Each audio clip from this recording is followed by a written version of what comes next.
Salam əziz izləyicilərim, kanalıma xoş gəlmisiniz.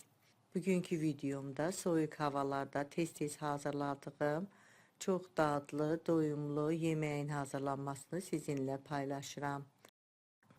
Bunun üçün əvvəlcə kərə yağı biraz əriyəndən sonra üzərinə doğradığım bir ədəd iri soğanı əlavə edib qarışdırıram.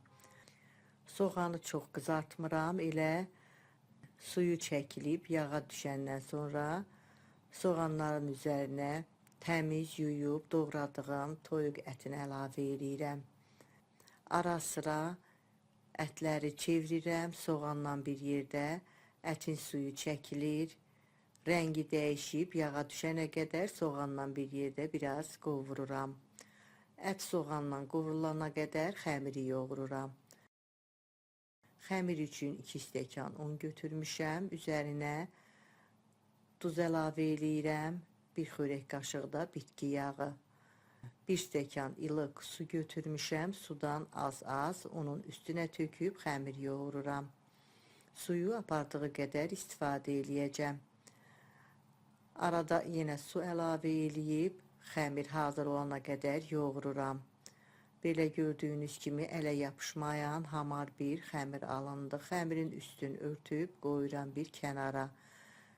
İçlik üçün göyərtilərdən ispanak götürmüşəm, keşniş, turşəng, bir də quru soğandan istifadə eləyəcəm. Quru soğanı yaşıl soğandan da əvəz eləmək olar. Göyərtiləri təmiz yumuşam.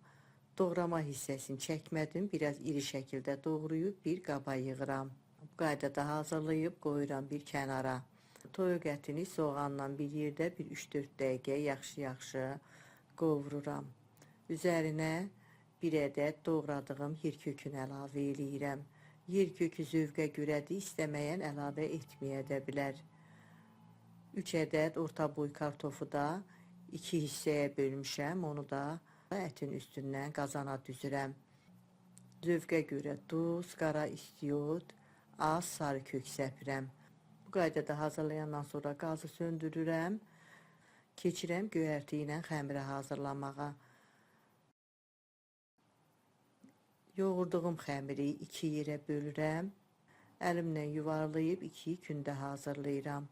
Kündələrdən birinin altın üstün unlayandan sonra yayıb yayma açıram. Xəmir yaxşı xəmirdir, çox rahatlıqla da yayıb böyütmək olur.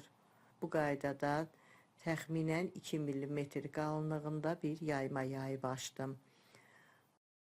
Göyərtini qarışdırandan sonra 2 yerə bölürəm.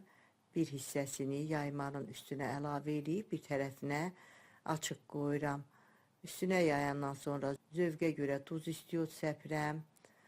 Daha dadlı olması üçün 1 çay qaşığı qədər kərə yağını əlimlə qırıqlayıb göyərtinin üstünə səpirəm. Göyərtidə turşəng olduğu üçün mən nar əlavə eləmirəm, amma istəyə görə nar da əlavə eləmək olar. Bir tərəfdən başlayaraq sonacan rulon kimi bükürəm. Kənarlarını sıxıb bərkidirəm. Əlimlə düzəldəndən sonra bıçaqla doğrayıram. Təxminən 3 barmaq endə doğrayıram. İkinci kündəni də eyni qaydada yayıb, böyüdüb, qalan göyərtini üstünə əlavə eləyib, eyni qaydada rulon şəklində büküb, doğrayıram. Doğradığım göyərtili xəmirləri də kartofun üstündən qazana düzürəm. Hamısını qazana düzürəm. İstifadə elədiyim ərzaqların ölçülərini videomun açıqlama bölümündə də qeyd eləyəcəm, oradan da baxa bilərsiniz. 1 stəkan, bir də yarım stəkan su töküb, qazanın qapağını örtürəm. Qazın ən aşağı atəşində pişirirəm. Yeməyim artıq demək olar ki, pişir. Heç bir dağılma olmur. Ətlə kartof yumuşalana qədər pişirirəm. Hazır olandan sonra qazı söndürüb ocaqdan götürürəm. Bişdikdən sonra qazandan da götürəndə göyərtili xəmirlər dağılmır. Çox gözəl yemək alınır. Əti də yaxşı bişib, kartofu da çox dadlı, ləzzətli bir yemək alınıb. Siz də hazırlayın. Hazırlayacaq olan hər kəsə öncədən nuş olsun. Əgər videomu bəyəndinizsə, izlədikdən sonra bəyən düyməsini basmağı, dostlarınızla paylaşmağı, şərh bölümündə öz fikirlərinizi mənimlə bölüşməyi unutmayın. Sağ olun, yeni videolarda görüşənədək.